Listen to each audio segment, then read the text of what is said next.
Best power company to invest in. हम सबको पता है कि power sector one of the best sectors है इन्वेस्ट करने के लिए, लेकिन कौन से पावर कंपनी में इन्वेस्ट किया जाए, चलिए कंपैरिजन करते हैं। सबसे पहले आता है revenue growth. Suzlon, worry and Vikram तीनों की रेवेन्यू ग्रोथ काफी सही है, लेकिन टाटा पावर की सिंगल डिजिट में है। उसके बाद आता है प्रॉफिट ग्रोथ। इसमें भी वॉरी एंड विक्रम की प्रॉफिट ग्रोथ तो फिनोमिनल है, सुजलॉन की भी प्रॉफिट ग्रोथ अच्छी खासी है, लेकिन टाटा पावर की अगेन सिंगल डिजिट में है।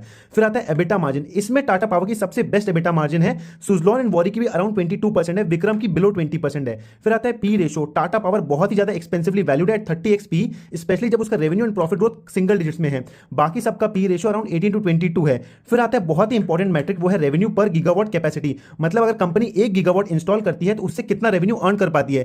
इसमें वॉरी सबको बीट कर देता है, वो 1 गीगावाट पे 1021 करोड़ रुपए कमाता है। सुजलॉन भी अराउंड 1000 करोड़ कमाता है, जबकि विक्रम सिर्फ 505 करोड़। फिर आता है another important metric which is EBITDA per megawatt sold. इसका मतलब है कि अगर 1 मेगावाट बेचता है कोई कंपनी तो उस पर कितना एबिटा कमाता है। इस पे भी वॉरी सबको बीट कर देता है 4.7 करोड़। सुजलॉन का भी अच्छा है 4 करोड़, लेकिन विक्रम का सिर्फ 2.7 करोड़ है।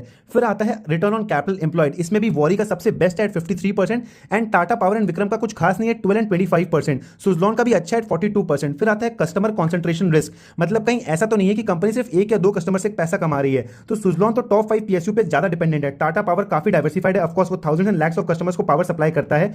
वॉरी का कोई भी एक ऐसा कस्टमर नहीं है जो 35% से ज्यादा रेवेन्यू जनरेट करता है, तो ये भी वेल डाइवर्सिफाइड है। विक्रम सोलर के केस में टॉप 5 कस्टमर्स 47% रेवेन्यू जनरेट करते हैं, मतलब इतना ज्यादा डाइवर्सिफाइड नहीं है। लेकिन पॉजिटिव न्यूज ये है कि ये पहले ये 80% हुआ करता था एंड अब 47% हो गया है। तो मेरा पिक तो रहेगा 50% in Waaree, 30% in Vikram and 20% in Suzlon, and मैं टाटा पावर में इन्वेस्ट नहीं करूंगा।